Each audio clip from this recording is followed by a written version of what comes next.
একুশ শতকের বাংলাদেশ প্রতিদিন গড়ে উঠছে একের পর এক শিল্প কারখানা ও ব্যবসা প্রতিষ্ঠান। একটি মধ্য আয়ের দেশে পরিণত হবার দোরগোড়ায় বাংলাদেশ। এই এগিয়ে চলাতে আরও বাধাহীন করতে প্রয়োজন সর্বাধুনিক ও বিস্তৃত আইন শৃঙ্খলা ব্যবস্থা। আর সেই লক্ষ্যে 2018 সাল থেকে এখন পর্যন্ত নিরলসভাবে কাজ করে যাচ্ছে MRM force security service limited. বর্তমান চ্যালেঞ্জ মোকাবেলায় দক্ষতা ও সর্বাধুনিক প্রশিক্ষণের প্রয়োজনীয়তাকে গুরুত্ব দিয়ে MRM force security service limited বাংলাদেশের বিখ্যাত বিভাগ সিলেটে নিজস্ব জায়গায় গড়ে তুলেছে একটি সম্পূর্ণ ট্রেনিং সেন্টার। এছাড়াও নারায়ণগঞ্জে নিজস্ব জায়গায় গড়ে উঠেছে আরও একটি ট্রেনিং সেন্টার।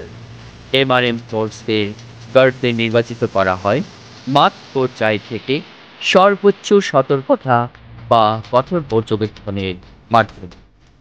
আগ্রহী প্রার্থীগণ এমআরএম ফোর্সের ট্রেনিং সেন্টারে নিয়ে এসে প্রথমে প্রিলিমিনারি স্ক্রিনিং করা হয়, এরপর নেওয়া হয় স্বাস্থ্য পরীক্ষা।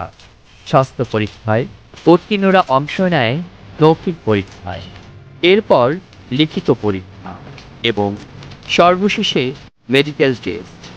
ট্রেনিং শুরুর আগে নিশ্চিত করা হয় নির্বাচিত প্রশিক্ষণার্থীদের থাকা ও পোশাকের ব্যবস্থা। চলে কঠোর শারীরিক প্রশিক্ষণ আর নানা প্রকার কৌশল। এরপর চলে ওজিটি অর্থাৎ অন দ্য জব ট্রেনিং।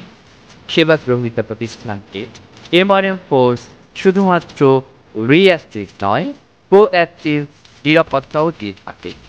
তাই আমাদের সিসিটিভি সার্ভিসলেন্সের system, active control system, fire GSM, home and industrial alarm system, metal detector and scanning system, employee time attendance system ইত্যাদি বিষয়েও প্রশিক্ষণ নিতে হয়।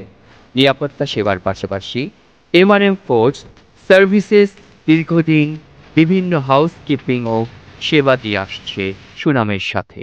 এছাড়াও পেস্ট কন্ট্রোলের জন্য প্রস্তুত এমআরএম ফোর্সের টিম আছে এক দক্ষ কর্মী বাহিনী।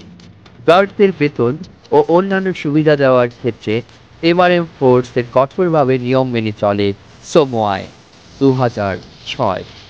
এমআরএম ফোর্স এর গার্ডরা চুরিবোধ, অযাচিত প্রবেশ প্রতিরোধ, ভিআইপিদের বিশেষ নিরাপত্তা সেবা প্রদান সহ নানা জাতীয় ও আন্তর্জাতিক ইভেন্টেও নিরাপত্তা সেবা সুনিশ্চিত করে থাকে।